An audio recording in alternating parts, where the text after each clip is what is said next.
Saya mu'allaf tapi orang tua saya masih kafir. Apakah ketika saya berkunjung ke rumahnya bisa disebut silaturahim, dan bolehkah saya berdoa untuknya? Silaturahim tetap dihitung silaturahim walaupun kerabat kita itu dalam keadaan kafir. Dan ingat, tadi saya titik beratkan ya, orang tua kita yang masih dalam keadaan kafir, kemudian saudara kita dalam keadaan kafir, jangan difahami momok kafir ini, kalimat kafir ini berarti harus diperangi, harus dibantai. Ini lembutkan. Kalimat kafir itu bukan berarti harus dibantai, enggak. Kita membenci kekufuran yang ada padanya, jangan benci fisiknya. Makanya dalam Islam tetap silaturahim. Allah SWT menyuruh kita melanjutkan hubungan silaturahim walaupun mereka dalam keadaan kafir, orang tua kita. Tetap disuruh berlemah lembut, tetap disuruh memenuhi kebutuhan mereka, tapi satu hal saja, tidak mentaati mereka pada hal-hal yang berbau kemaksiatan kepada Allah. Orang tua kita kafir atau tidak, yang sedang kita silaturahim dengan mereka, tetap kita tidak boleh patuhi kalau berbau kemaksiatan. Udahlah nak, murtad aja atau kembali ke agama ini. Sudahlah nak, seorang ibu yang bilang kata pada anaknya, bukalah jilbab kamu, dan seterusnya ya. Melanggar hukum Allah. Kata Nabi SAW, la ta'ata li makhlukin fi maksiyati khalik. Bolehkah seorang muslim membantu orang non muslim, orang kafir dengan dana kebutuhannya, bayar utangnya, membiayai anaknya yang sekolah? Boleh. Memperbaiki rumahnya, menggalikan sumur, membantu kalau gempa? Boleh. Kata Nabi SAW, khairun nas anfa'um linnas. Orang muslim yang paling baik, yang paling bermanfaat bagi manusia yang lain. Satu hal yang tidak boleh, jangan mendukung ibadah mereka. Itu saja, karena di mata agama yang salah adalah ibadah dan keyakinannya. Kan gitu. Orang-orang Nasrani dilarang oleh Allah, dikafirkan karena mereka mengatakan Trinitas. Allah memang mengatakan lam yalid walam yulad. Titik, itu konsepnya. Allah punya kemahaesaan di situ. Maka kita sedang membenci keyakinan tersebut. Keyakinan itulah yang kita perbaikin, tapi yang lainnya tetap kita jaga. Jadi insya Allah silaturahim. Dan kalau anda berdoa silahkan, anda boleh mendoakan selama mereka hidup ya. Selama dia hidup boleh didoakan, ya Allah berikan hidayah, ya Allah berikan hidayah. Dan jangan malu atau jangan ikuti was-was syaitan untuk menawarkan Islam. Tapi kalau orang sudah meninggal dalam keadaan kufur, kata ulama, berarti ini sudah zahir kekufurannya, sudah kelihatan kekufurannya. Dan itu tidak boleh lagi didoakan kalau sudah meninggal.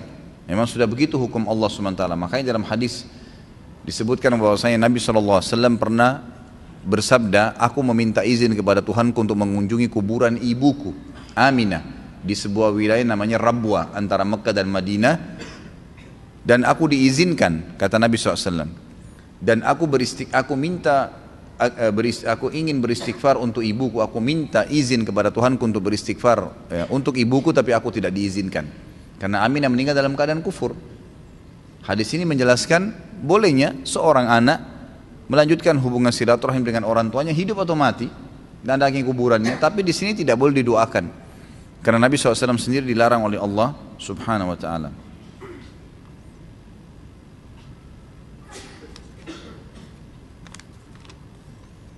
Apabila seseorang terlambat datang saat sholat dan dia mendapati imam sedang ruku, lalu ia mengikutinya, namun di saat rukuknya belum sempurna, imam telah berdiri kembali untuk i'tidal, apakah dia telah kehilangan satu rakaat? Kita sedang bahas silaturahim, jangan tanya lagi masalah sholat. Dan ini bab sholat, Masya Allah, dalam bahasan kita ini hampir 100 dosa-dosa besar. Hampir setiap pertemuan pasti ada masalah sholat, nggak selesai-selesai ya. Kalau dia sudah takbir dengan izin Allah Subhanahu wa ta'ala, yang ada pendapat ya, yang paling ringan mengatakan dia mendapatkannya. Kalau dia sudah sempat takbir, imamnya masih ruku, dan dia berusaha gerakannya bertepatan pas dia mau ruku, imamnya berdiri, maka insya Allah dia dapat. Selama imamnya belum sempurna dalam gerakan setelah ruku, maksudnya i'tidal. Kalau imam sudah sami Allahu liman hamidah berdiri, nggak ada. Tapi kalau baru dia mau berdiri, baru dia mau angkat kepalanya, si makmum datang takbir, kemudian dia ruku, insya Allah dia dapat dengan izin Allah. Di alam barzah nanti yang disiksa adalah ruh atau jasad? Ruh saja, ruh. Hadisnya sahih riwayat Bukhari. Dan sudah pernah saya jelaskan, kita memiliki 4 fase kehidupan. Alam azali sebelum jasad kita yang diciptakan, alam-alam ruh saja. gitu kan. Kemudian ada alam dunia yang sekarang kita laluin, dan ini digabung antara ruh sama jasad. Kemudian ada alam barzah yang ruh saja, tidak ada jasad di situ. Kemudian ada alam akhirat yang di sana akan bergabung ruh sama jasad, tapi jasad kita jasad baru diciptakan oleh Allah SWT. Ini sudah jelas semua dalilnya kok. Sudah sering saya sampaikan tentang masalah itu. Ya. Hadis Sahih riwayat Bukhari, kata Nabi SAW, kalian, ya, seluruh tubuh kalian akan dimakan oleh tanah kecuali tulang ekor kalian yang darinya Allah akan bangkitkan kalian. Berarti di sini pembangkitan melalui kuburan atau dari kuburan nggak ada jasadnya. Tulang semua akan dimakan oleh tanah tubuh kita kecuali tulang ekor. Artinya yang tidak akan dimakan tanah dengan izin Allah tulang ekor. Memang ada orang tulangnya lain, ada sendi, ada tangannya, ada lengannya yang tidak dimakan, ada tengkorak kepalanya, iya. Tapi tidak semua orang begitu. Umumnya bisa dimakan oleh tanah, tapi tulang ekornya dijamin oleh Nabi SAW tidak akan dimakan oleh tanah. Nanti darinya lah kalian akan dibangkitkan. Dalam hadis Bukhari dikatakan Allah akan turunkan hujan pada saat ditiupkan sangkakala yang kedua. Kemudian air hujan tersebut menyentuh tulang-tulang ekor kalian, maka kalian tumbuh seperti tumbuhnya bakal. Bakal itu sayur-sayuran, gitu kan? Sayur-sayuran seperti itu. Jadi memang di alam barzah itu yang mengelaluinya, penyiksaannya, kan gitu, adalah ruh. Pertanyaan mungkar nakir semua itu adalah ruh. Sahihkah hadis surga merindukan 4 orang yang membaca Al-Quran dan yang menjaga lisannya? Hadis sahih. Kalau saya tidak salah riwayat Imam Tirmidzi, hadis hasan sahih. Ada yang berpendapat bahwa kunjungan atau bertemu dengan teman juga dikatakan dengan silaturahim, dengan dalil bahwasanya muslim dengan muslim yang lain adalah saudara. Bagaimana pendapat ini Ustaz? Inilah yang dari tadi saya jelaskan, gitu kan? Harus bisa dibedain. Menjalin antara sama muslim adalah ukhuwah namanya dalam agama kita. Rahim hanya bagi yang punya hubungan darah, gitu kan? Secara langsung ya. Karena kalau kita mau bahas hubungan darah secara umum, semua sama karena dari Adam, ya gitu. Tapi Nabi SAW memberikan gambaran rahim itu adalah orang yang punya hubungan langsung. Sebuah hadis Bukhari pernah ada seorang sahabat, ini bukti bahwasanya Nabi bedain ya. Ada seorang sahabat mengeluarkan dirham dari kantongnya, lalu dia berkata, ya Rasulullah, dirham ini saya tadi mau keluarkan dan saya temukan ada 2 orang. Yang satu fakir, kerabat saya, punya hubungan kerabat, rahim. Yang satu orang muslim umumnya, tidak ada hubungan kerabat sama saya. Mana lebih baik yang saya kasih? Kata Nabi SAW, kalau kau berikan kepada kerabatmu yang punya hubungan kerabat sama kamu tadi, kau akan mendapatkan 2 pahala. Pahala silaturahim dan pahala sedekah. Berarti kan Nabi SAW pisahin. Bukan rahim secara global, karena kalau kita katakan dari Adam akan kembali semua, tapi di sini Nabi bedain kan. Dari pertanyaan sahabat, yang ini punya hubungan kerabat sama kamu, yang ini bukan, gitu kan. Seperti itu gambarannya. Saya tinggal dengan orang tua angkat, namun kondisi keluarga kami kurang baik, di mana ketika marah, ibu angkat saya mengungkit semua kebaikan yang sudah diberikan kepada saya. Sedangkan sampai saat ini saya belum pernah berbakti dengan orang tua kandung saya. Apakah saya harus hijrah keluar dari rumah orang tua angkat saya dan kontrak dengan mengajak orang tua kandung saya? Orang tua kandung saya tinggal ibu saya saja. Mohon bantuannya Ustaz. Kalau saran saya iya. Saran saya iya. Anda kalau sudah tahu mana orang tua Anda yang sebenarnya, maka itu yang wajib. Masalah orang tua angkat itu, kita perlu balas kebaikan orang, gitu kan? Tapi bukan berarti harus tinggal di rumahnya. Dari sisi lain, pernah kita bahas ya, ada dosa besar yang kita pernah bahas, saya tidak ingat nomornya, ada namanya mannan. Mannan itu termasuk dosa besar orang yang suka menyebut-nyebut kebaikannya. Ya. Itu nggak boleh. Ya. Itu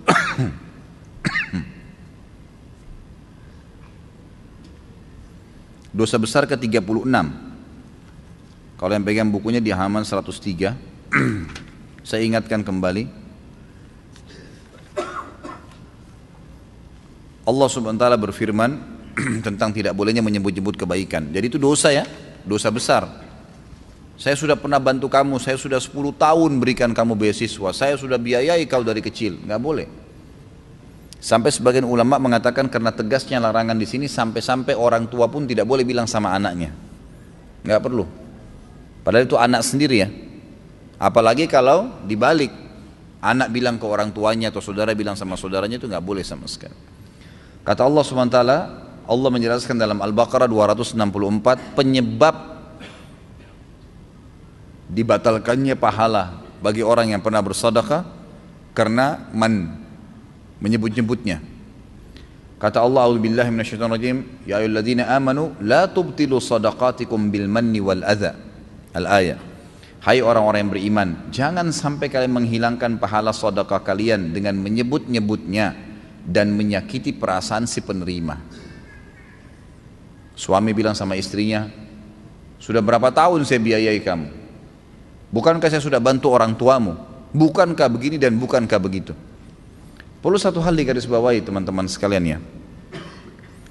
Setiap perbuatan baik yang kita lakukan kepada orang lain, sebenarnya kalau kita fikir secara spiritual, secara keimanan, yang mendapatkan manfaat siapa? Saya. Bukan dia, karena dia hanya mendapatkan secara fisik duniawi.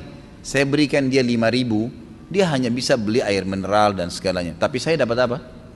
Pahala yang besar, mungkin 5.000 pahala. Tidak tahu, mungkin 5 juta, gitu kan? Makanya Abdullah bin Umar radhiyallahu anhu, beliau kalau tidak datang orang yang datang minta-minta ke rumahnya, beliau keluar mencari. Karena bagi beliau sebenarnya, beliau yang membutuhkan pahala itu. Bayangkan kalau tidak ada fakir miskin, tidak ada yang minta-minta. Kita dapat pahala sedekah dari mana? Gitu kan? Kalau tidak ada cobaan, kita dapat pahala sabar dari mana? Nggak ada. Itu warna kehidupan. Ya. Harus difahamin. Jadi jangan pernah merasa orang lain butuh sama saya. Keliru teman-teman sekalian. Kita yang butuh kepada orang, itu yang betul. Keliru. Gitu kan? Ada teman-teman dai nggak mau datang ceramah, kesannya jual mahal. Sebenarnya kalau dia faham, dia yang butuh dengan jemaahnya, bukan jemaahnya yang butuh. Karena kalau antum hadir di pengajian ana seperti ini, ikhwah dan akhwat sekalian, yang dapat manfaat lebih besar siapa? Saya sebenarnya. Antum secara individual dapat pahala ilmu, kan gitu, bisa diamalkan. Tapi saya mendapatkan pahala antum semua pada saat antum amalkan. Jadi sebenarnya yang lebih banyak mendapatkan manfaat adalah saya. Keliru kalau saya nggak datang, kebodohan. Saya biar terlambat, saya paksain datang, harus bisa dengan izin Allah, gitu kan? Mungkin dengan keniat seperti itu Allah masih membuat antum semua bisa bertahan dalam majelis. Itu sesuatu yang harus difahamin. Jangan selalu merasa diri kita yang dibutuhkan. Enggak. Adanya anak-anak, sebenarnya kita yang butuh dengan anak-anak itu, bukan anak-anak yang butuh dengan kita. Allah gantungkan kebutuhan mereka pada kita, artinya kita akan bersedekah secara mau atau tidak mau. Memberikan susunya, memberikan makan, pahalanya besar pada hari kiamat. Coba kalau nggak ada anaknya, bagaimana? Kan gitu, contoh-contoh saja. Ada istri, ada suami, dan banyak dalam lini kehidupan kita semuanya. Jadi jangan pernah sebut-sebut kebaikan. Sudah melakukan, lupain udah. Sudah ada malaikat yang catat. Kita ini enak sekali sebenarnya. Bayangkan kalau setiap amal kita disuruh catat sendiri sama Allah, bisa nggak? Udah ada bodyguardnya, catat, tidak pernah tidur Raqib dan Atid. Bahkan mulianya Allah SWT menyebutkan, atau Nabi SAW menyebutkan dalam sebuah hadis, kalau seorang hamba melakukan perbuatan dosa, maka Raqib akan berkata kepada Atid, jangan kau catat dulu, mungkin dia bertobat sebelum malam. Masih saling diingatin nih, jangan dulu catat, mungkin dia taubat. Kalau sampai menginap, nggak taubat dari dosanya, baru dicatat dalam buku amalnya. Seperti itu. Jadi kita sudah sangat dimanjakan sama Allah SWT. Ada pencatatnya, tinggal berbuat saja. Mau berapa jumlahnya, malaikat sudah ahli, nggak pakai kalkulator nyatet. Kata Nabi SAW di dalam hadis yang sahih, ini saya tahu mungkin orang tua angkat antum tidak hadir ya, tapi mungkin bisa disampaikan ke beliau. Mungkin satu waktu Allahu alam, Allah buka hidayah, dia bisa mendengarkan ceramah kita ini melalui YouTube, mungkin dia bisa tersentuh hatinya, kita nggak tahu, kita doakan. Tapi semua yang hadir di sini bisa ambil pelajaran, tidak boleh sebut-sebut kebaikan. Perhatikan ancaman yang sangat tegas bagi orang yang nyebut-nyebut kebaikannya. Thalathatun la yukallimuhumullahu wa la yanzuru ilaihim yaumal qiyamati wa la yuzakkihim wa lahum adzabun alim. al-musbilu izarah wal mannanu wal munfiqu sil'atahu bil halfil kadhib. Ada 3 golongan yang mana Allah tidak akan berbicara kepada mereka pada hari kiamat. Ini sudah pernah saya kasih contoh ya. Kalau kita diundang oleh seseorang, misal presiden undang kita, semua orang yang diundang diajak ngomong kecuali kita sendiri. Nggak dilihat, nggak diajak ngomong. Gimana perasaannya? Semua orang ditanya kabarnya, dari mana asalnya. Ini lewat depan kita nggak ditanya, nggak diajak ngomong sama sekali. Padahal semuanya diundang. Pasti ada perasaan yang tidak nyaman. Ini cuma contoh rasional saja. Allah tidak akan ngomong sama mereka pada hari kiamat. Tidak akan melihat mereka.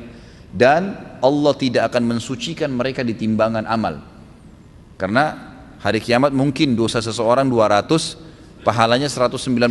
Butuh 2 atau 3 pengampunan dosa supaya bisa masuk surga. Ada orang yang Allah maafin, udah deh dihapusin 5 dosanya, udah masuk surga, selamat. Tapi ini 3 golongan ini Allah nggak bantu. Butuh setengah pahala pun Allah nggak bantu, masuk neraka dulu.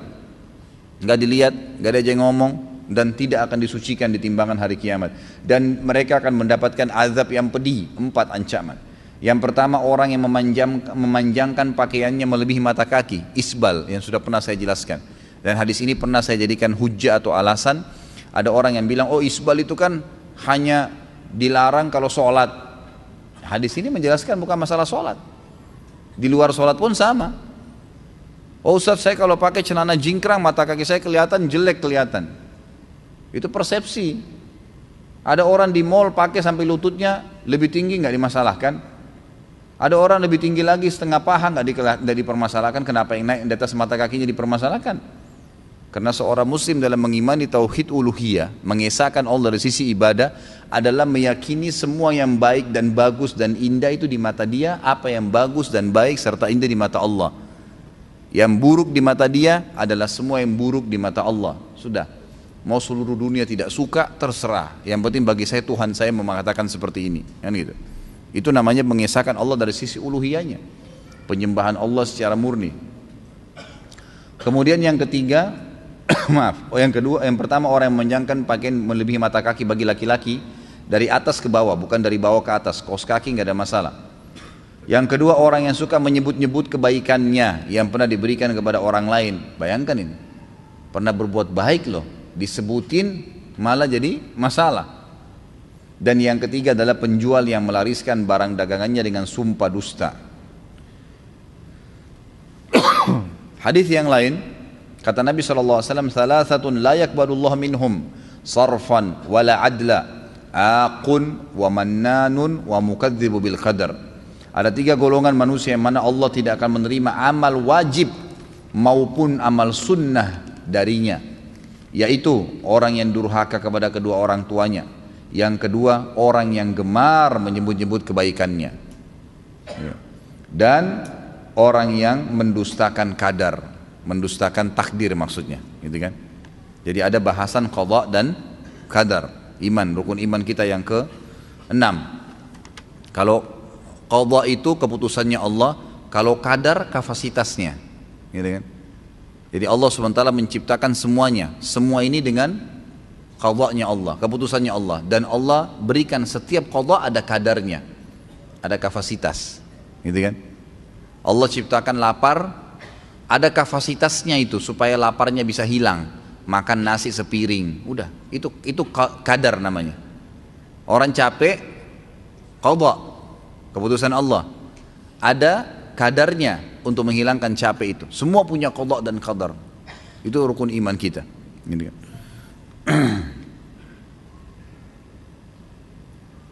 Ustaz, Anda mau tanya, tadi Ustaz menyebutkan bahwa sesama muslim tidak boleh mencela, merampas harta orang muslim, tapi Anda mempunyai kerabat yang suka sekali membuka aib dan menyebarkan aib keluarga Anda kepada orang-orang. Bagaimana sikap yang harus kami lakukan? Kami bisa memaafkan, tapi celaan-celaan mereka sungguh tidak bisa dilupakan. Kami menghindari bertemu mereka, karena kalau bertemu pun mereka hanya menzalimi kami. Apakah sikap yang kami lakukan salah? Baik, kalau ada orang-orang di antara kerabat kita yang jahat seperti ini, kita boleh menjaga batas atau membatasi hubungan, tapi bukan memutus ya. Dan kita membenci sekali lagi perilaku itu saja. Jangan dinilai semuanya buruk orang itu. Kenapa sih ada kebaikannya? Tapi kami lupa, berat Ustaz melupakan celaan-celaannya. Ya itulah waswas syaitan. Disitulah peran iman kita, gitu kan? Seorang mukmin itu tidak akan dia biarkan hatinya rusak dengan celaan-celaan orang. Karena celaan orang itu hanya ucapan kok. Sama dengan pujian. Sepanjang lidahnya saja, kamu jelek, sudah selesai. Anggap aja angin lalu. Dia mau bilang jelek terserah, saya tetap gagah, kan gitu. Bisa saja kita berkata begitu. Saya tetap cantik, saya tetap begini. Kita percaya Allah ciptakan saya begini dengan cara baik, sudah. Nggak ada sesuatu yang harus berbekas kok sebenarnya, gitu kan? Lain kalau pisau diiriskan ke badan, jasad kita rusak mungkin. Tetapi kalau seandainya hanya kata-kata saja, tidak ada sesuatu yang perlu diperdulikan. Allah Subhanahu wa taala sudah mengatakan kepada kita agar atau mengajarkan bagaimana menghadapi orang seperti ini. A'udzubillahi minasyaitonirrajim. Wa idza khatabahumul jahiluna qalu salama.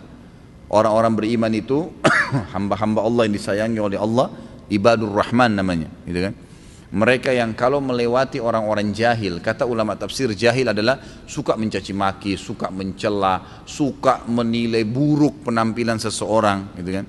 Maka mereka berkata salama, artinya oh udah ngomong terserah kamu deh, nggak usah peduli, biarin aja, tetap aktivitas kita sehari-hari. Kita biarin Raqib dan Atid mencatat kebaikan-kebaikan saja. Dia mau cerita terserah dia, hubungan dia dengan urusan dia dengan Allah Subhanahu wa taala.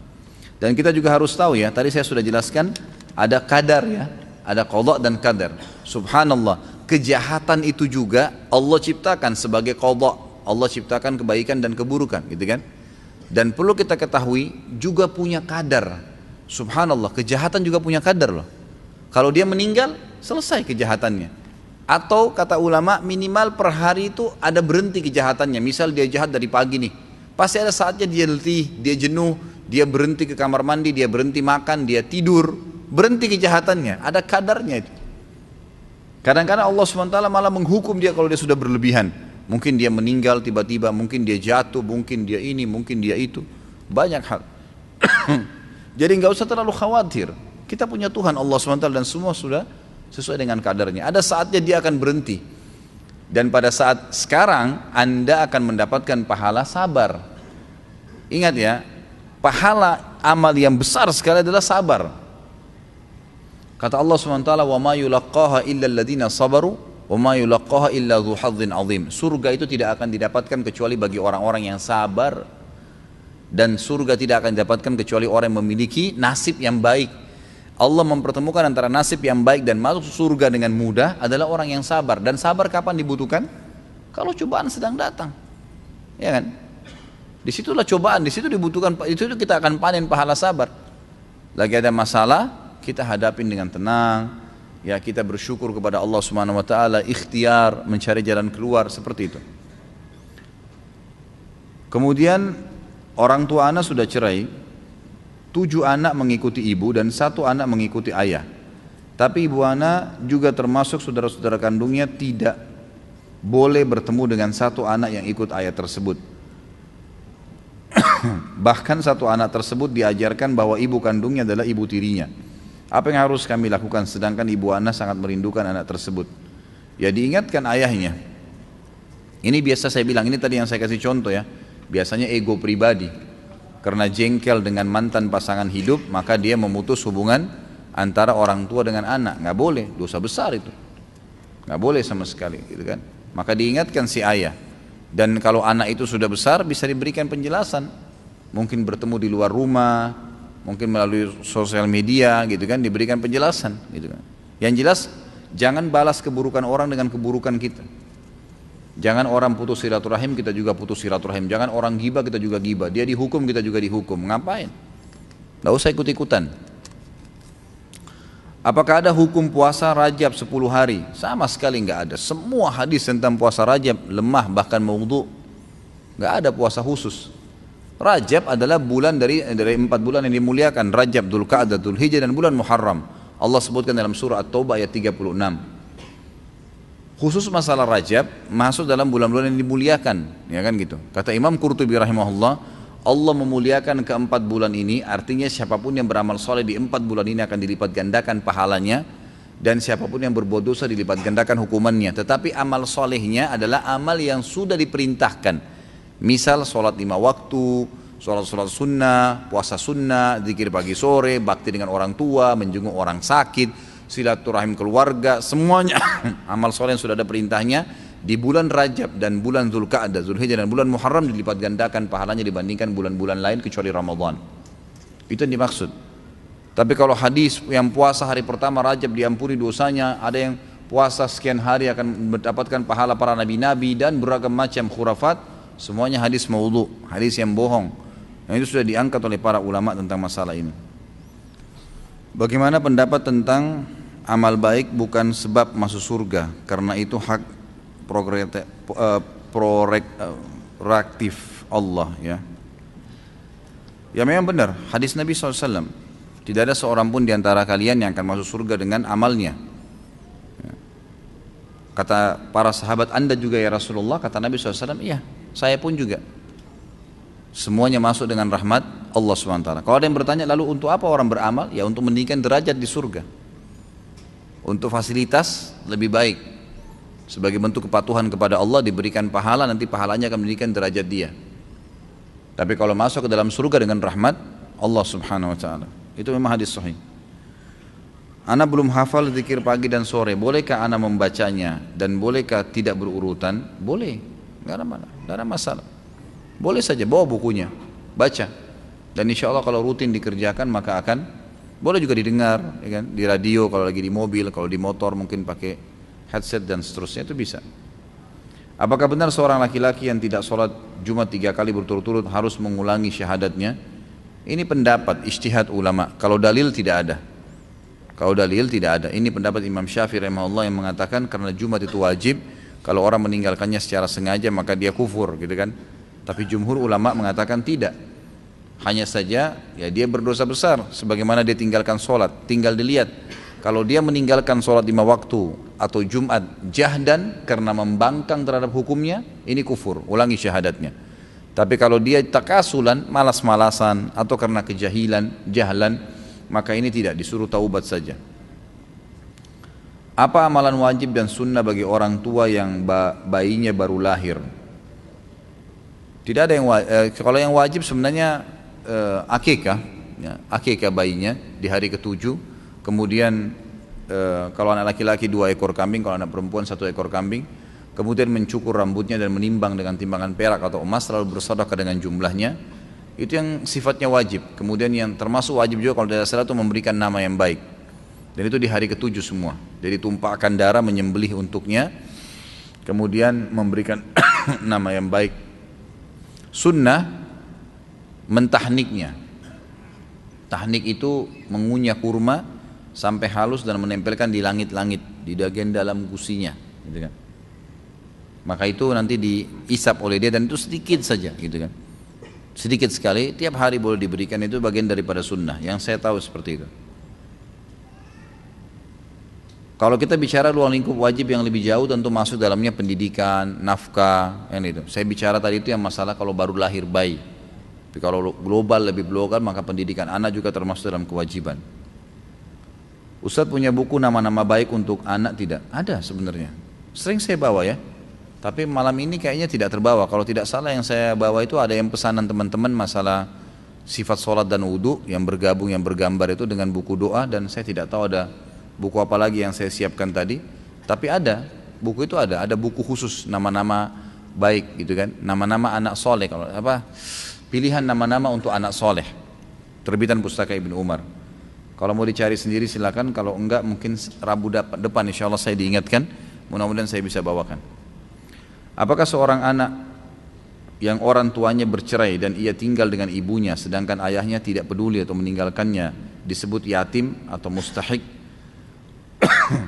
Enggak disebutkan yatim, enggak masuk dalam yatim. Yatim khusus definisi bagi anak-anak yang belum balik dan ayahnya meninggal. Kalau masalah ayahnya bengkalikan kewajiban nafkah itu tidak dikatakan juga tetap yatim, karena hukum yatim sendiri ya. Hukum yatim sendiri. Orang yang mensponsori anak yatim akan seperti kata Nabi SAW, ana wa kafil yatim kahatini fil jannah. saya dengan sponsor anak yatim seperti ini di surga, artinya dekat sekali gitu kan. Jari tengah dan jari telunjuk. Sebaik-baik rumah yang dalamnya ada anak yatim, siapa yang mengelus kepala rambut anak yatim maka setiap helai rambutnya diberikan pahala. Itu berlaku hanya bagi orang anak kecil yang belum balik ya, kemudian ayahnya meninggal. Jangan antum sudah balik ngaku yatim, atau sudah nenek-nenek kakek-kakek ngaku yatim. Ini nggak benar gitu kan. Jadi setahu saya dia bukan yatim, tapi apakah dia mustahik? Maksudnya mustahik itu berhak untuk dibantu? Jawabannya iya, mustahik. Ya, dia pantas untuk dibantu. Bahkan kalau dia dan ibunya tidak mampu, maka dia masuk dalam mustahik menerima zakat. Boleh menerima zakat mal. Bolehkah kita merapikan jenggot atau memotong sedikit? Ini sering ditanya ini. Kenapa harus dipotong? Beratkah? 1 lembar 10 kilo? Enggak, biarin aja, enggak apa-apa. Semisal awalnya kita di dalam masjid, terus kita ke toilet, lalu wudhu, lalu masuk masjid lagi. Apakah kita perlu sholat tahiyat masjid? Asalnya sholat tahiyat masjid itu hukumnya sunnah, gitu kan? Sunnah. Kalau antum sudah kerjakan awal pada saat masuk, kayak ini majelis ilmu, kemudian berhalangan butuh kamar kecil, kemudian anda keluar wudhu lagi, masuk masjid tidak perlu tahiyat masjid, cukup 1 kali. Pertama hukumnya dia sunnah dan cukup dengan 1 kali. Bahkan tahiyat masjid gugur hukumnya kalau antum datang masjid sudah ada sholat yang lain seperti sudah diiqamahkan syarat wajib, maka sudah tidak lagi tahiyat masjid. Karena intinya sebelum duduk di masjid dianjurkan menghormati dengan sholat. Sunnahkah atau wajib? Sama. Ketika kita sedang sholat di depan kita ada anak kecil yang sedang bercanda, bolehkah kita menegurnya? Menegur seperti apa nih anak kecil lagi sholat? Ya. Saya nggak habis pikir bagaimana caranya kira-kira ditegur. Ya. Kalau yang saya tahu dibiarkan, karena Nabi SAW membiarkan Hasan dan Husain bermain di punggung beliau, gitu kan? Sampai mohon maaf, sampai para sahabat waktu Hasan dan Husain sedang bermain di punggung Nabi SAW dan lama sekali sujudnya, sampai para sahabat mengatakan kami mengira terjadi sesuatu pada Nabi SAW, maksudnya beliau meninggal. Ternyata setelah salam baru kami sadar dan kami lihat ternyata di punggungnya ada Hasan dan Husain. Malah beliau biarkan sallallahu alaihi wasallam, jadi nggak usah ditegur. Kalau sedang sholat ya, kalau baru mau sholat itu boleh diingatkan. Malah lebih baik kalau diamankan, kecuali kalau tidak ada tempat lain. Saat ini saya sedang menunggu kelahiran putra pertama saya. Semoga insya Allah Allah mudahin ya. Insya Allah rencananya putra saya akan beri nama Khalid, seperti nama antum Ustaz. Yang ingin saya tanyakan, arti lengkap dari nama Khalid apa Ustaz? Kemudian menurut huruf kha atau ha gitu. Syukran atas penjelasannya. Mohon doanya semoga putra saya kelak mempunyai pemahaman ilmu agama yang luas seperti antum, dan kelak dengan ilmunya dapat bermanfaat kepada orang lain. Amin insyaallah. Mudah-mudahan lebih dari saya tidak ada apa-apanya. Orang lagi nuntut ilmu, saya sedang belajar. Saya datang cuma bacain kitab saja di sini. Kalau Khalid dari khalada yakhludu, yang artinya sebenarnya kekal, ya, yang artinya kekal. Dan ada sahabat yang menggunakan nama ini, Khalid bin Walid yang masyhur, gitu kan? Yang masyhur. Itu yang saya ketahui. Apakah dia menggunakan ha atau kha? Menggunakan kha. Makanya tulisannya KH, itu betul dalam bahasa Indonesia. Jadi Khalid, seperti Al-Quran mengatakan khalidina fiha tentang Al-Quran. Dari makna itu yang diambil, gitu kan? Dari makna itu. Insyaallah Allah mudahin. Insyaallah istri ana mau melahirkan. Masya Allah banyak mau melahirkan. Melahirkan bulan Mei, insyaallah dimudahin. Mohon doanya Ustaz agar Allah memudahkan proses kelahiran. Pertanyaan saya adalah, jika seorang wanita yang sedang hamil dan belum membayar puasa Ramadan tahun lalu, bagaimana sebaiknya cara membayar puasa tersebut? Apa udurnya dia tahun lalu tidak puasa? Kalau udurnya dia juga karena hamil atau menyusui, ini bisa dibayar dengan fidyah. Bisa dibayar dengan fidyah. Fidyah adalah mengeluarkan makanan sama dengan ukuran zakat fitrah dan makanan pokok. Zakat fitrah kita di Indonesia apa? Beras. Dan ukurannya 2,5 kilo kan gitu, atau 4 liter kalau lebih gitu kan. Makanya yang dikeluarkan fidyah juga sama, mengeluarkan nilai yang sama dengan zakat fitrah, tinggal dikali jumlah hari yang kita tidak sempat puasa. Jadi kalau 15 hari berarti perharinya 2,5 kilo kali 15. Bolehkah dikeluarkan sekaligus? Boleh. Bolehkah ke satu orang? Boleh. Bolehkah dibagi banyak orang? Boleh, nggak ada masalah, supaya jangan ada yang bertanya lagi gitu.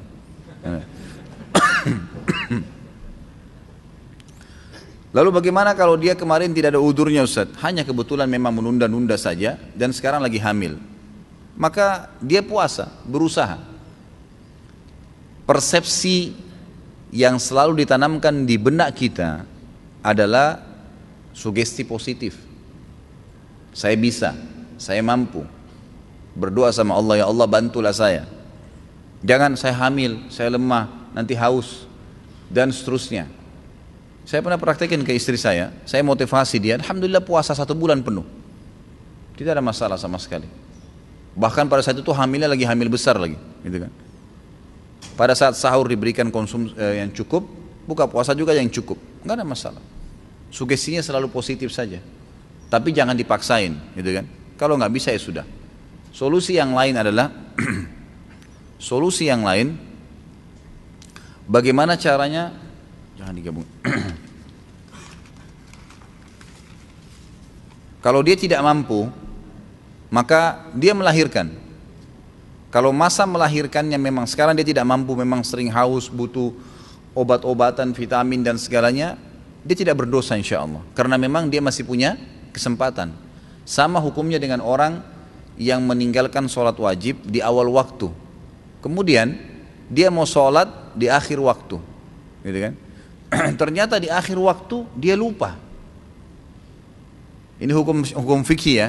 Kalau seandainya ada orang azan duhur dia nggak sholat, Imam Ahmad mengatakan dia berdosa kalau tidak sholat di awal waktu, dia punya tidak ada udurnya. Tapi Imam Syafi'i mengatakan tidak, gitu kan? Artinya dia kehilangan banyak sekali pahala. Baik, dia tunda, nanti deh 2:30 saya sholat, asarnya jam 3. Subhanallah, pas 2:30 dia keluar kantor lupa sholat duhur. Dia ingat nanti 4:30. Bagaimana kira-kira? Dosakah dia? Tidak berdosa di sini. Dia lupa, dan memang bukan dia sengaja kan? Dia tetap boleh kerjakan sholat duhurnya di waktu dia ingat. Karena kata Nabi SAW, siapa yang lupa sholat dia boleh kerjakan kapan dia ingat. Sama hukumnya dengan tadi yang ditanyakan kepada saya ini. Jadi kalau Ramadan, dia sebenarnya masih punya kesempatan puasa sampai bulan Sya'ban, ya kan? Ternyata di bulan Rajab ini ketahuan hamil, atau Rabiul Awal ketahuan hamil. Dan ternyata prediksi dokter akan lewat Ramadan sementara dia tidak bisa puasa. Berdosakah dia? Tidak. Insya Allah setelah dia melahirkan nanti dia bayar puasanya itu. Dan lebih baik kalau dia yang tadi yang dia utang puasa tahun lalu bukan karena udzur syar'i, bukan karena hamil atau menyusui, dia wajib bayar dengan puasa ya. Tapi yang sedang dia hamil sekarang, Ramadan nanti ternyata dia nggak bisa puasa, itu boleh dibayar dengan fidyah. Faham ya? Jadi yang tidak ada udzur syar'inya, maka itu wajib dibayar dengan puasa juga. Jika wanita yang sedang nifas atau pasca melahirkan, bagaimana dengan puasa Ramadannya? Sama tadi saya sudah jelaskan. Jadi kalau orang insya Allah hamil atau sedang menyusui dan dia merasa tidak mampu, bisa dibayar dengan fidyah. Keluarkan aja fidyah. Ustaz, tolong bagaimana cara membaca ayat ini dan jelaskan surah Qaf ayat 34. Udkhuluha bisalam. Apa masalahnya? Dibaca udkhuluha bisalam, gitu kan? Ini tentang orang-orang yang masuk ke dalam surga nanti. Allah Subhanahu wa taala memerintahkan mereka atau menyambut mereka, menyuruh para malaikat mengatakan kepada ahli surga, udkhuluha bisalam. Masuklah kalian ke dalam surga dengan sambutan yang meriah. Ini hampir sama dengan sabda Nabi SAW, Abshus salam wa at'imut ta'am wa silul arham wa sallu bilali wa nasu niyam tadkhulul jannata bis salam. Kata Nabi SAW, sebarkan salam di antara kalian. Abshus salam wa at'imut ta'am, berikanlah makan kepada orang-orang, wa silul arham, lanjutkanlah hubungan silaturahim, wa sallu bin laili wan nasu niyam, dan salatlah pada malam hari sewaktu orang-orang sedang tidur. Tadkhulul jannata bis salam, sama dengan ini. Kalian akan masuk ke dalam surga dengan sambutan yang meriah. Itu yang dimaksud. Bolehkah ketika istri akan melahirkan? Masya Allah, ini melahirkan. Rupanya sekarang diubah polanya ya. Karena saya bilang jangan bertanya lagi masalah menikah cari jodoh, sekarang diganti ya. Bolehkah ketika istri akan melahirkan berobat ke rumah sakit non-muslim? Hal ini karena adanya pertimbangan biaya, jarak yang dekat, dan rumah sakit tersebut sudah rekanan asuransi kantor, jadi sudah tercover dan tidak mengeluarkan biaya. Kalau masalah dia dekat, dokternya non muslim, tidak ada masalah. Pengobatan tidak ada masalah. Ya. Para sahabat ada yang kadang-kadang berobat dengan orang-orang non muslim. Itu biasa terjadi. Para tabi'in, mereka ada yang berobat dengan orang muslim. Bahkan Sufyan ats-Tsauri dan beberapa ulama tabi'in pernah diobatin oleh dokter-dokter non muslim, gitu kan? Itu tidak ada masalah. Kalau Anda mau, itu yang saya jawab ya, sesuai dengan pertanyaan. Tapi kalau apakah karena dia rekanan asuransi atau apa, saya sudah pernah jelaskan masalah asuransi. Allahu a'lam. Apa yang dilakukan dengan ari-ari tali pusar bayi ketika lahir? Apakah harus dikubur, bungkus, buang di sampah? Tidak ada masalah. Jangan bawa khurafat-khurafat yang tidak perlu ya. Jadi nggak ada masalah. Dibungkus taruh di sampah. Mau dikubur juga silahkan, tidak masalah. Gitu kan? Ada khurafat di Indonesia. Maksudnya khurafat ini kebohongan ya. Nanti kalau dimakan sama kucing, akhirnya anak kita jadi sakit. Nanti jadi begini, nanti jadi begitu. Kalau dibuang di lautan, dimakan ikan ganas, nanti anak kita jadi nakal. Ini khurafat semua, nggak ada. Itu cuma sekedar ari-ari, ya, sisa daripada yang digunakan pada saat dia masih di rahim ibunya. Dari 12.000 orang pasukan yang ikut dalam perang Hunain, berapa banyak kaum Ansar? Apa keutamaan Abu Sufyan sebagai sahabat Rasulullah SAW? Perang Hunain, jumlah pasukan yang hidup yang ikut 12.000, tapi kalau kita mau hitung orang Ansar, maka dilihat pasukan awal. Pasukan awal sebelum Hunain adalah Fathi Makkah, pembebasan kota Makkah, dan jumlah pasukan itu 10.000 orang. 10.000 orang.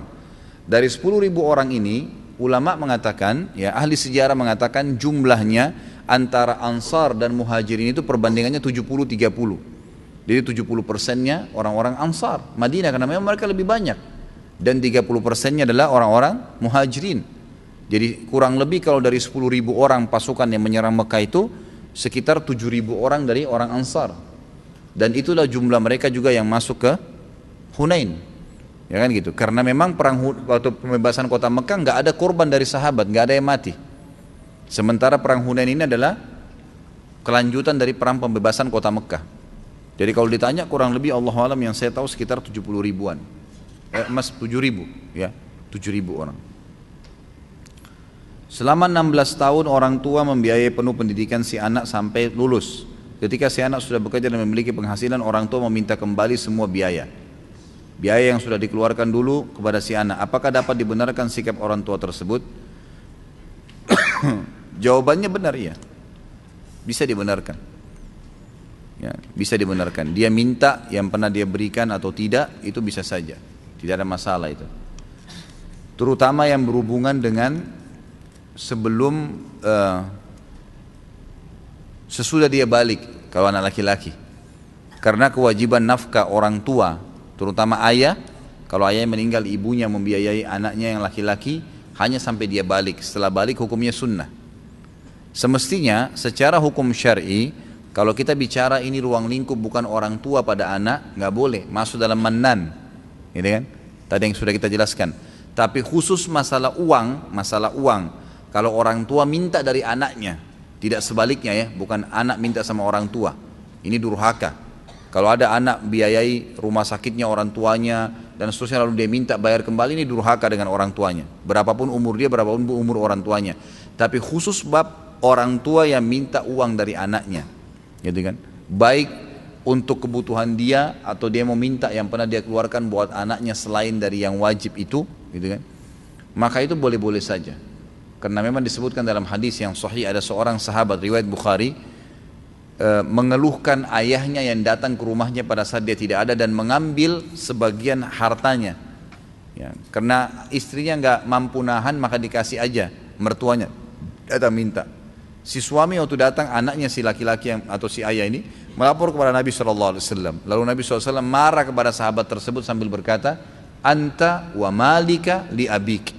Kamu, jiwamu ini dirimu dan ya, hartamu adalah milik ayahmu. Jadi memang seperti itu. Kecuali dalam satu keadaan kata para ulama, orang tua yang mengambil harta anaknya itu digunakan untuk hal yang haram, itu baru boleh tidak dikasih. Tapi kalau selama tidak maka mereka punya hak. Apakah ain itu? Ain penyakit mata. Ain artinya mata. Kata Nabi SAW, innal aini lal haq. Mata itu, penyakit mata itu benar ada. Penyakit mata dalam agama kita termasuk membutuhkan ruqyah, pengobatan dengan ruqyah. Disebabkan karena hasud. Jadi orang kalau membiasakan hatinya naudzubillah dengan iri, dengan dengki, itu bisa berpengaruh kepada pandangan matanya. Ciri-cirinya, ya kalau ini ada pada antum, antum harus bertobat kepada Allah. Ya, bertobat agar Allah hilangkan. Setiap kali lihat ada orang punya kelebihan, pasti dia dengki. Walaupun lisannya tidak mengucapkan itu. Ada orang pakai mobil lebih bagus, kenapa ya? Gitu kan. Iri, ada orang lebih baik kerja, ada orang lebih memiliki kelebihan fisik, ini semua bahaya, bisa menyebabkan penyakit ain. Makanya kata Nabi SAW, kata kuncinya jangan lihat kepada orang yang di atas kalian, tapi lihatlah orang yang di bawah kalian, karena itu akan memudahkan kalian mensyukuri nikmat Allah. Karena sudah disyukurin maka akan ditambah oleh Allah SWT. Dan ingat, Allah dengan kemahaadilannya sudah menentukan rezeki masing-masing. Jangan pernah cemburu dengan orang lain. Tidak perlu cemburu dengan orang lain, sudah begitu Allah aturkan, gitu kan. Kata Allah SWT, am yahsuduna an-nasa ala ma atahumullah min fadli. Apakah mereka menghasuti orang-orang yang telah Allah berikan karunia dari sisinya? Untuk apa? Gitu kan? Tidak perlu. Allah SWT yang menciptakan sesuai dengan jenjangnya masing-masing.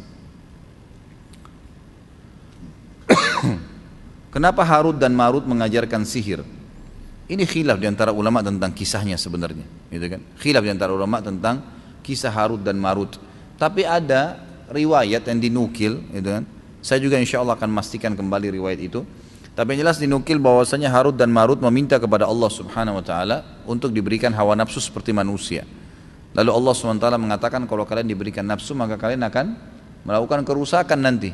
Tapi karena mereka minta, akhirnya Allah SWT berikan mereka turun di muka bumi, lalu mereka tidak bisa mengontrol itu. Makanya pada saat orang-orang datang ingin belajar sihir kepada keduanya, gitu kan, mereka berdua berkata, kami adalah fitnah, jangan kalian kufur. Innama nahnu fitnatun fala takfur. Kami ini fitnah, kami sudah terlanjur salah jalannya awal. Jangan ikut-ikut, jangan kalian kafir dengan perbuatan ini. Itu yang saya ketahui, Allahu a'lam. Jadi karena mereka tidak bisa mengontrol itu ya, tidak bisa mengontrol hawa nafsu mereka, mereka melakukan perbuatan-perbuatan yang salah. Apakah kemoterapi atau pengobatan dengan laser termasuk kai, pengobatan besi panas? Allahu alam, saya tidak bisa pastikan itu ya. Tapi kai adalah besi panas yang ditempelkan. Dan di zaman Nabi SAW biasanya pedang, memang dipanasin kemudian disentuhkan di telapak kaki atau di anggota tubuh yang memang terasa sakit yang sudah lama. Itu kan, itu disentuhkan diangkat, disentuhkan diangkat, itu salah satu pengobatan. Dan ini juga khilaf di antara ulama. Ada hadis yang melarang, memakruhkannya, ada hadis yang membolehkannya. Allahu alam. Tapi saya tahu di Madinah sampai hari ini masih digunakan. Ada beberapa suku-suku Arab yang menggunakan metode itu. Tapi apakah kemoterapi itu termasuk kai? Kalau kita lihat metodenya agak beda ya. Karena kai itu memang besi panas yang disentuhkan ke badannya, gitu kan. Haruskah tetap menjaga silaturahim dengan keluarga mantan istri atau mantan suami? Apakah kepada mereka tetap dianggap ada hubungan silaturahim? Kalau mertua, ya itu ya, karena tidak ada mantan mertua. Sekali kita sudah menikah dengan anaknya maka dia akan jadi mahram, kan gitu. Tidak boleh lagi mantan anak mantu, tidak boleh nikah dengan mantan mertuanya. Bisa nggak? Nggak boleh.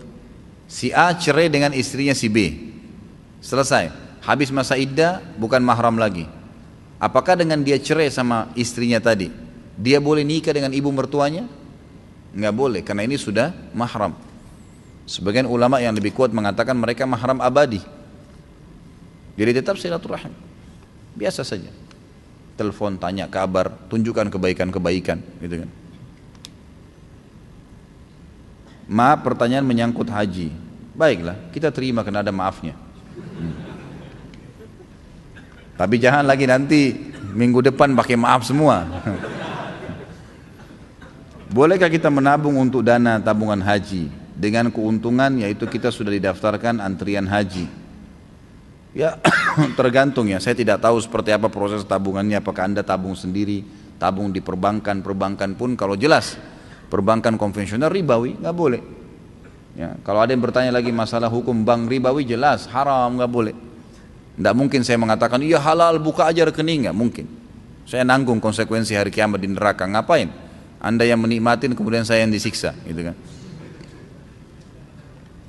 Kalau dia buka di bank syariah, itu umum-umum saja, tabung, gitu kan, tidak ada masalah. Bagaimana caranya bisa naik haji bersama ustadz ataupun dengan ustadz sunnah yang lain? Daftar, ikut, kan itu. Silahkan.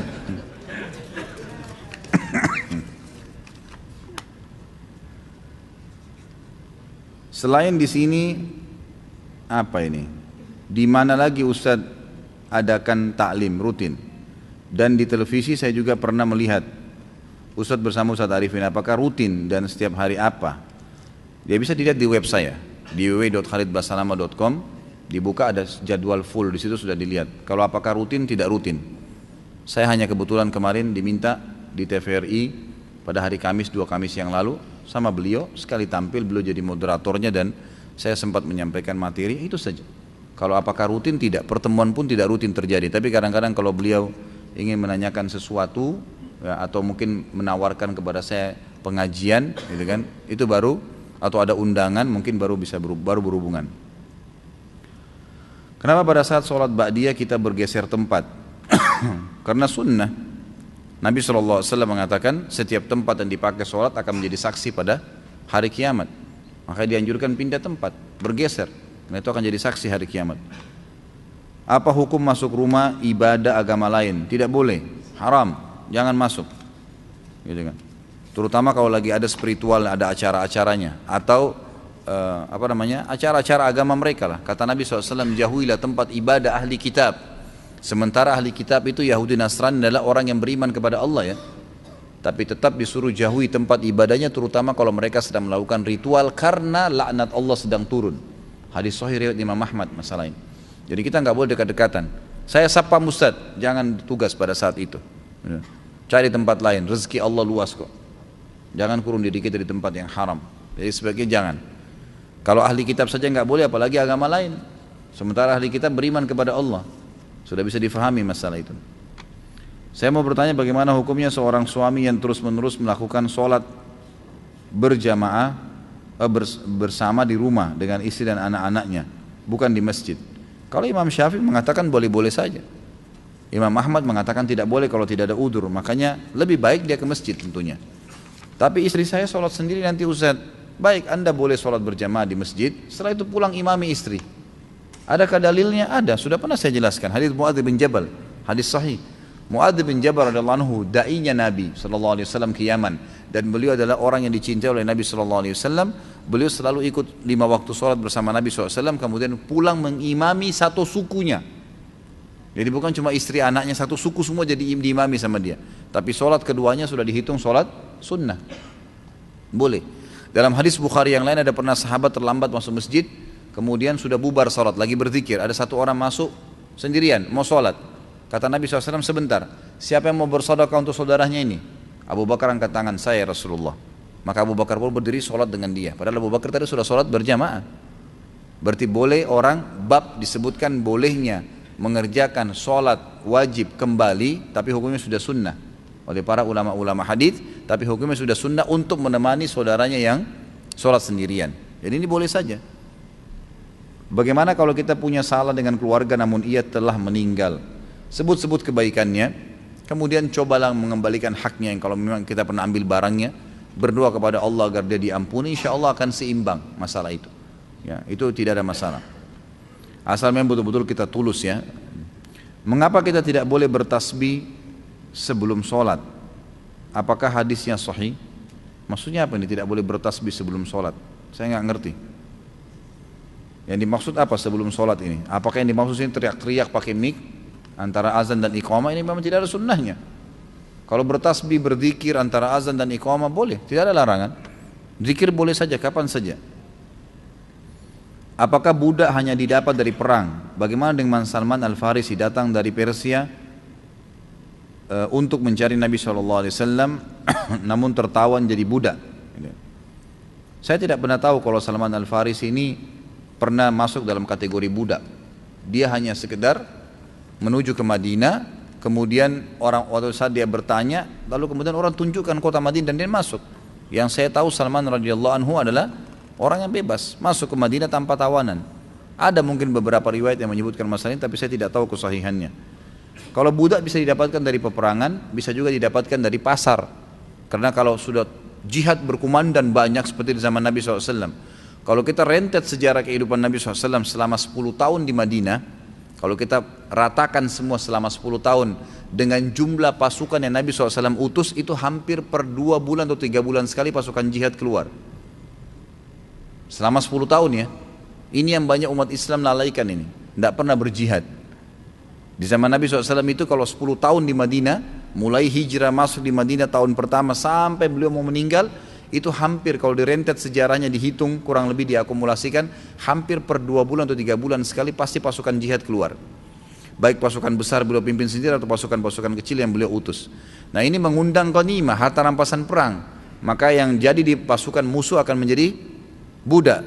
Ini bisa jadi hak orang yang sedang berjihad, kemudian bisa diperjualbelikan sama dia. Biasanya ada pasar perbudakan, diperjualbelikan. Jadi ada 2 sumber yang bisa didapatkan.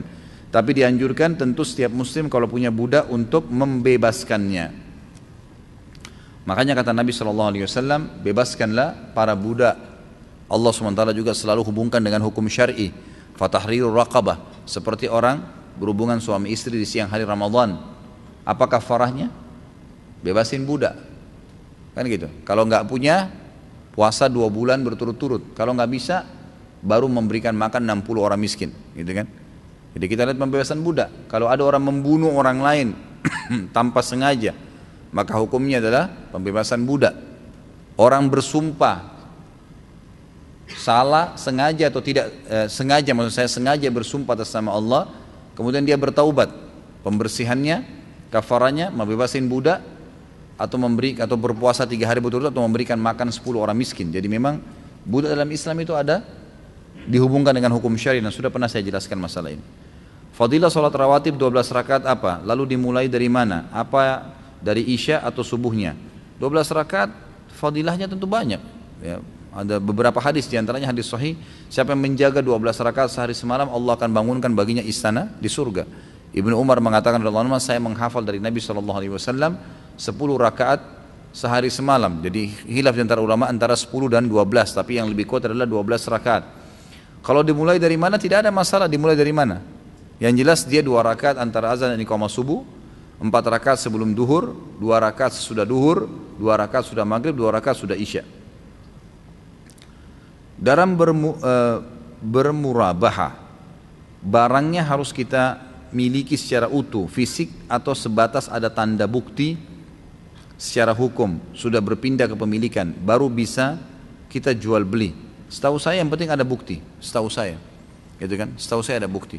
Ada tanah saya di Surabaya, saya mau jual. Saya jual kepada teman saya di Jakarta. Baik, saya jual tanah sana ya, luasnya sekian. Teman saya tidak lihat tanah itu. Saya cuma lihatin sertifikat ini, sertifikat tanah ini luasnya sekian, lokasinya di sini. Baiklah, saya tidak lihat tanah tersebut karena tanah sudah masyhur, orang tahu, maka ditandatanganin, dibuat surat kesepakatan di notaris. Sudah sah, nggak ada masalah. Teman saya sudah boleh menjualnya kepada orang lain, gitu kan? Yang tidak boleh ditransaksikan tanpa dilihat itu emas. Ya.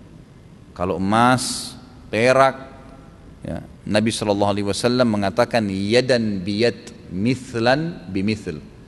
Tangan, cash, kasih uang, ambil barang. Ini kasih uang, emasnya sebentar ya saya ambilin, nggak boleh. Uangnya taruh sini, bawa emasnya saya bayar. Harus begitu. Kalau enggak berarti melanggar hukum agama. Saya baru mengenal sunnah. Sebelum mengenal sunnah, setiap puasa Ramadan saya banyak yang batal. Dan sekarang saya lupa berapa jumlah hutang puasa saya. Apa yang saya harus lakukan apabila lupa jumlah hutang puasa? Ini sama dengan kalau lupa jumlah rakaat sholat.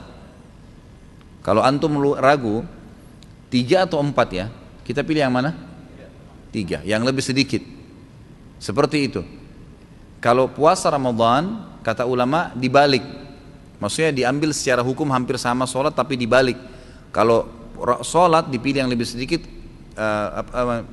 kalau sholat itu dipilih yang lebih sedikit, kalau puasa dipilih yang lebih banyak. Misal puasa saya 15 hari atau 17 hari ya, pilih 17 hari yang lebih banyak, berjaga-jaga. Karena hikmah syar'inya kata Nabi SAW masalah sholat, kalau dia lupa 3 atau 4, kemudian dia pilih 3 dan ternyata itu sudah 4, maka berarti dia sholat 5 rakaat dan target 4 rakaat terpenuhi. Kan gitu.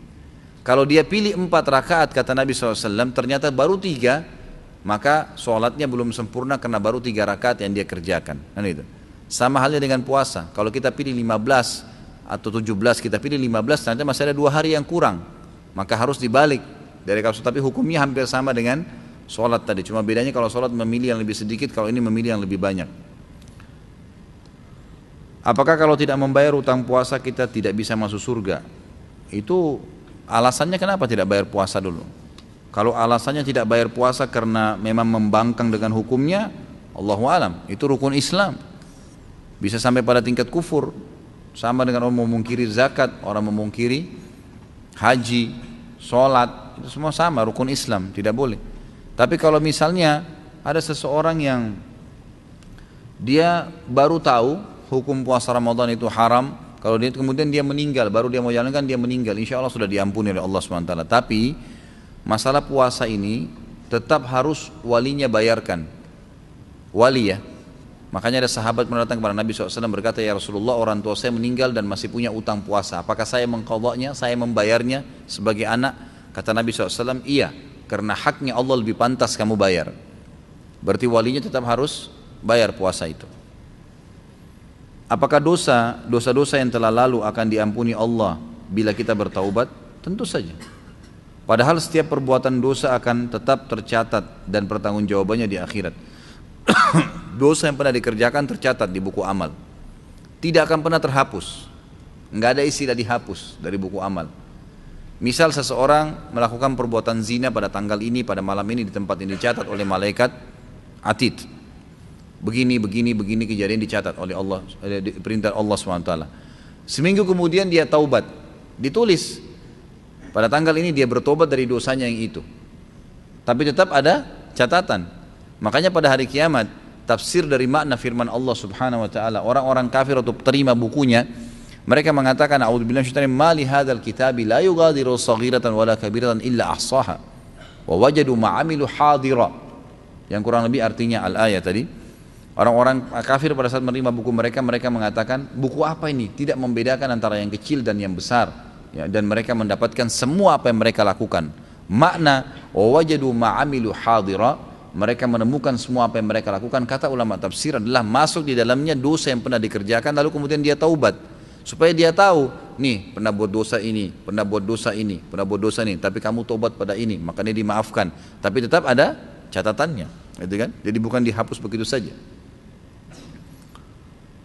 Dan tidak ada pertanggungjawaban kalau sudah taubat, hanya penjelasan kalau dia pernah melakukannya.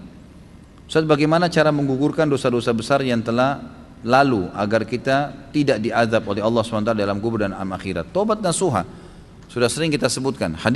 Imam Nawawi menyebutkan dalam Riyadhus Shalihin, Masya Allah, timbal balik ini ya.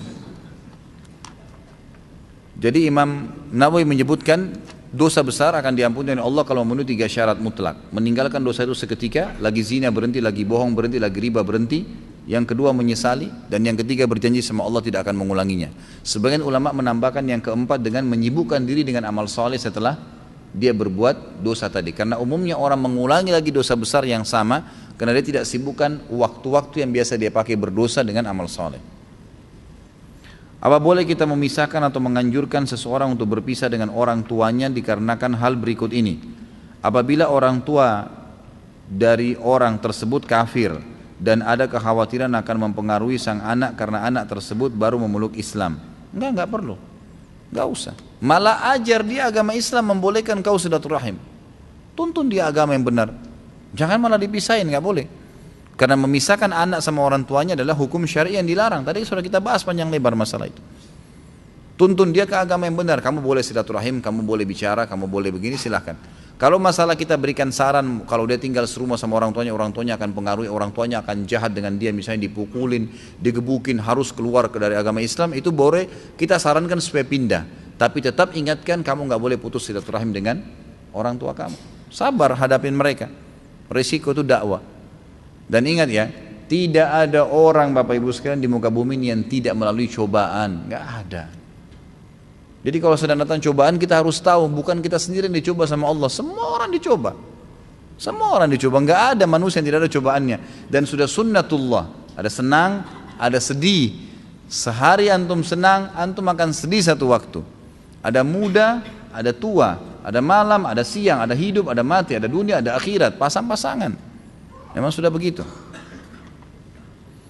Apabila orang tua sering melakukan tindakan kekerasan kepada anak sehingga menimbulkan luka fisik padanya dan kejadian ini berulang walaupun orang tua tersebut sudah dinasihatin, tentu dia boleh pindah rumah, tapi tetap tidak boleh silaturahim, tidak boleh putus silaturahim.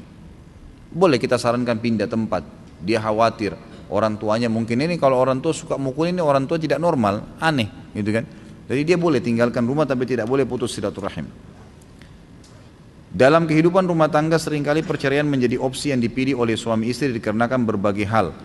Apabila terjadi suatu perceraian terhadap suami istri yang dalam rumah tangga mereka dulu ternyata menghasilkan anak dan anak tersebut dibawa oleh istri, namun seiring berjalannya waktu istri tersebut selalu menceritakan keburukan suaminya dulu kepada sang anak sehingga sang anak tidak menyukai ayahnya, sementara itu keburukan yang diceritakan istri tersebut adalah benar. Pertanyaan saya, apakah yang dilakukan oleh istri tersebut tergolong ke dalam dosa besar? Tentu saja, ghibah. Kenapa mau menceritakan aibnya ayah, suaminya dulu? Supaya anaknya tahu keburukan ayahnya, untuk apa? Gak ada manfaatnya. Jangan emosi kita pribadi ditarik kepada anak, gak ada hubungannya. Menarik orang lain untuk sama-sama memusuhi, gak boleh. Kan kita sedang sekarang membuat anak kita musuh dengan orang tuanya sendiri, gak boleh. Sehingga anaknya musuh, nggak mau ketemu, nggak mau berbakti, nggak boleh. Jangan, nggak usah. Jangan dendam. Dalam Islam tidak ada dendam. Tidak ada sesuatu yang samar-samar, gitu kan? Semuanya jelas dalam Islam. Nasihat seperti apa yang bisa diberikan kepada sang anak agar dia tidak memutus silaturahim dengan ayahnya? Sampaikan baik-baik bahwasanya ayah itu, saya sudah pernah jelaskan di bab bakti dengan orang tua ya, teman-teman sekalian. Kalau saya tanya kembali, siapa yang lebih wajib dibakti antara ibu sama anak, ibu sama ayah? Banyak orang mengatakan ibunya kan, karena selalu yang ditonjolkan hadis surga di bawah telapak kaki ibu. Padahal hadis ini hadis yang lemah sekali, gitu kan? Lemah sekali. Kalau dalam masalah khidmah itu melayanin, maka ibu didahulukan. Hadis Nabi SAW yang berbunyi seorang sahabat mengatakan, ya Rasulullah, man ahakku bisuhbati, siapa yang lebih layak saya layani, saya temenin. Kata Nabi SAW, ummuka, ibumu. Yang anak ini maksud adalah antara ibu sama ayah, siapa yang saya dahulukan dalam melayani. Kata Nabi SAW, ibumu. Siapa lagi Rasulullah? Ibumu. Siapa lagi Rasulullah? 3 kali ibumu. Lalu yang keempat baru dikatakan ayahmu. Memang khusus poin ini melayani adalah ibu yang didahulukan. Nak, ambilin saya air, ibu bilang. Ayah juga bilang, nak, ambilin saya makan, ibunya didahulukan. Memang begitu. Nak, antar saya ke sini, si ibu bilang. Ayah mengatakan, nak, antar saya ke sini, dahulukan ibu. Khidmah, melayani memang begitu. Tetapi dalam masalah porsi bakti itu ayah lebih tinggi daripada ibu. Porsi bakti, gitu kan? Seperti misalnya hadis Nabi SAW, siapa yang membenci ayahnya dia telah kufur. Hadis sahih riwayat Imam Ahmad dan Imam Hakim. Tidak ada hadis seperti ini untuk ibu, untuk ayah. Siapa yang menisbatkan diri kepada selain ayahnya, maka dia telah kufur. Hadis sahih juga. Berarti ini masalah gitu kan? Perempuan manapun yang menikahkan dirinya tanpa izin walinya, siapa walinya? Ayahnya. Maka nikahnya batal. Walaupun ibunya bilang tidak apa-apa nak, ibu ridho, nggak bisa, batal. Hukum syar'inya begitu. Secara porsi umum ayah lebih tinggi daripada ibu. Sebagaimana juga dia sebagai suami ya, lebih tinggi posisi ketaatan atau bakti si istri kepada dia. Begitu juga anaknya. Tadi hadis yang saya sebutkan pada saat sahabat mengeluh karena hartanya diambil oleh ayahnya, apa kata Nabi SAW? Kau dan ayahmu milik ayahmu. Kamu dan hartamu milik ayahmu. Gitu kan? Jadi jelas hukum-hukum syar'inya. Makanya harus difahamin masalah-masalah seperti ini ya. Masalah-masalah seperti ini. Allahu a'lam. Mudah-mudahan Allah SWT memberkahi majelis kita ini. Kalau ada benar dari Allah, kalau salah dari saya mohon dimaafkan. Subhanakallahumma bihamdika asyhadu an la ilaha illa anta astaghfiruka wa atubu ilaik. Wassalamualaikum warahmatullahi wabarakatuh.